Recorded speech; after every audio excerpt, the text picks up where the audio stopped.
السلام علیکم ورحمۃ اللہ وبرکاتہ۔ دوستو، آج میں اس تاریخی مقام پر حاضر ہوں جہاں 350 سال پہلے شہنشاہ اورنگزیب عالمگیر رحمۃ اللہ علیہ کی فوج نے معرکہ گولکنڈہ کے دوران قیام فرمایا تھا۔ آج ہم اس تاریخی مقام کے بارے میں جانتے ہیں اور یہاں آرام فرما شہید بزرگ حضرت شیخ عابد عرف خلیج خان رحمۃ اللہ علیہ کی مکمل سوانح حیات اور ہسٹری بھی جانتے ہیں۔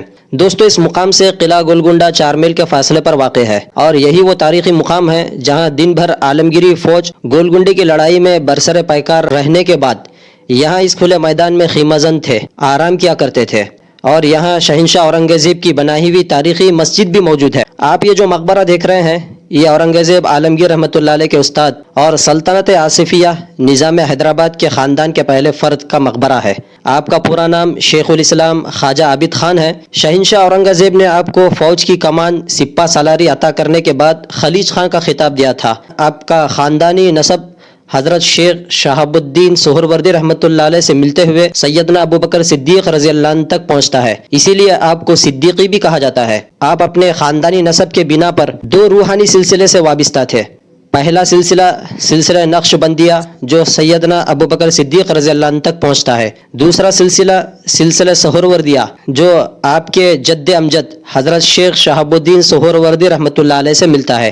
آپ روحانی سلاسل میں نقش بندی اور سہروردی تھے اور اسی کے ساتھ آپ میدان جنگ کے بہادر سپہ سالار تھے۔ آپ کی ولادت سمرقند بخارا میں ہوئی۔ آپ کے والد ماجد جو حضرت خواجہ بہاؤالدین نقش بندی رحمۃ اللہ علیہ سے گہری عقیدت رکھتے تھے، اسی بنا پر آپ کو حضرت خواجہ صاحب رحمۃ اللہ علیہ کے پاس لائے اور کہا میرے اس بچے کے لیے دعا کیجیے اور نیک نام تجویز کیجیے۔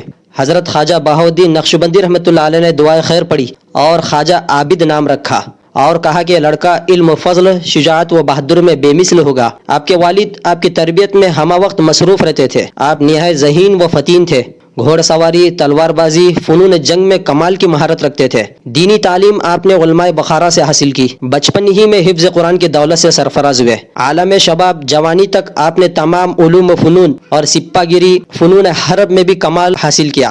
آپ اپنے والد محترم کے وصال کے بعد 1684 عیسوی 1066 ہجری میں 60 یا 70 مریدین کے ساتھ بخارا سے سفر کر کے مکہ مکرمہ پہنچے، حج کی سعادت حاصل کی۔ پھر روضہ رسول صلی اللہ علیہ وسلم کی زیارت سے دلی و روحانی سکون پانے کے بعد ہجرت کرتے ہوئے ابتدا میں سندھ آئے، کچھ دن یہاں قیام فرمایا، پھر وہاں سے روانہ ہو کر آگرہ پہنچے۔ وہ شاہجہاں کی حکومت کا دور تھا۔ بادشاہ شاہجہاں نے آپ کا مکمل اعزاز کے ساتھ استقبال کیا اور شاہی مکان میں ٹھہرایا۔ پھر آپ کے علوم باطینی اور علوم ظاہری، فنون حرب کی صلاحیتوں کے بنا پر شہنشاہ اورنگزیب کا استاد اتالیق مقرر فرمایا اور بادشاہ شاہجہاں نے مستقل طور پر ہندوستان میں قیام فرمانے کی آپ سے فرمائش کی۔ آپ نے کہا مجھ پر اپنے اہل و عیال اور متعلقین کی ذمہ داریاں عائد ہیں، جن سے مکمل طور پر پرسکون ہو جاؤں تو پھر ہندوستان واپس آؤں گا۔ آپ 1 سال یہاں قیام فرمانے کے بعد پھر ہندوستان سے حج کے سفر پر تشریف لے گئے۔ حج سے فارغ ہو کر اپنے وطن سمرقند پہنچے اور تمام متعلقین کے حقوق ادا کیے، اپنا تمام مال راہ خدا میں دے دیا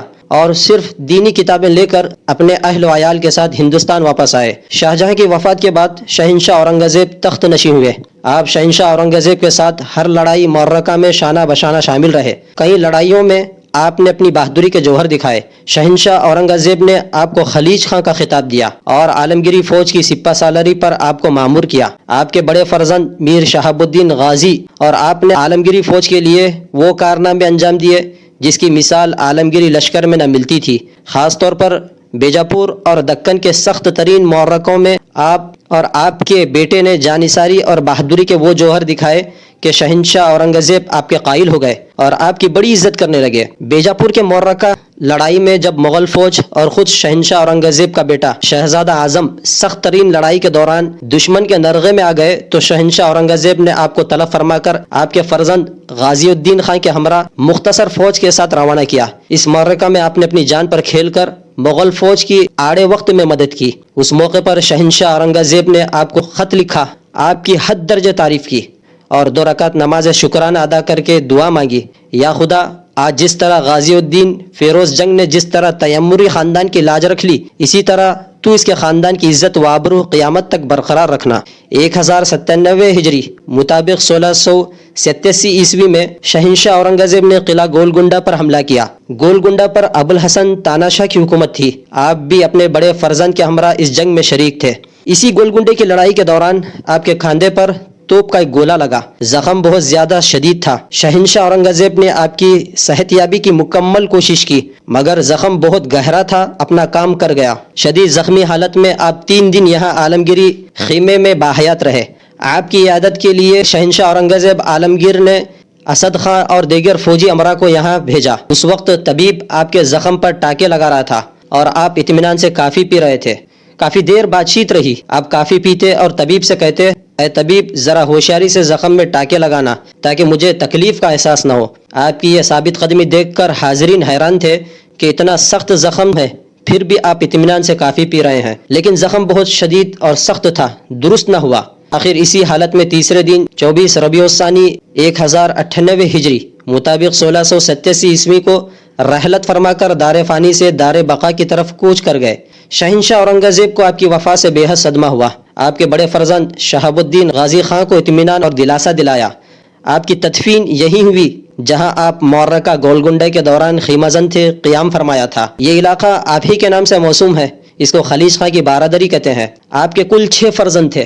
آپ کے بڑے فرزند شہاب الدین غازی خان تھے جن کا وصال مالوا گجرات میں ہوا 1122 ہجری مطابق 1710 عیسوی۔ شہنشاہ اورنگزیب کی وفات کے 3 سال بعد آپ کے بڑے فرزند نے انتقال فرمایا جن کا مزار اجمیری دروازے کے قریب موجود ہے۔ انہی کے لائق قابل فخر اور نامور سپوت فرزند حیدرآباد کے پہلے نواب میر قمر الدین خان نظام الملک آصف جاہ اول تھے جو بانی سلطنت آصفیہ تھے اور آصف جاہی نوابوں کے خاندان کے پہلے حکمراں تھے۔ میر قمر الدین خان آصف جاہ اول خلیج خان کے پوترے تھے۔ پہلے نواب حیدرآباد میر قمر الدین خان کا مزار اورنگ آباد میں مرجع خلائق ہے۔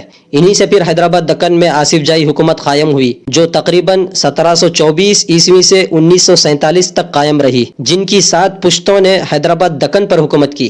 اس خاندان کے آخری نواب میر عثمان علی خان آصف جاہ صابے تھے۔ دوستو یہ مکمل ہسٹری آصف جاہی خاندان اور اس خاندان آصفیہ کے پہلے فرد کی ہے۔ امید کرتا ہوں کہ آپ کو یہ ویڈیو ٹھیک لگی ہوگی۔ ویڈیو کو لائک فرما کر چینل کو سبسکرائب کر لیجئے۔ آپ کو ہسٹریکل مقامات اولیاء اللہ کی سوانح حیات جاننے کو ملتی رہیں گی۔ السلام علیکم ورحمۃ اللہ وبرکاتہ۔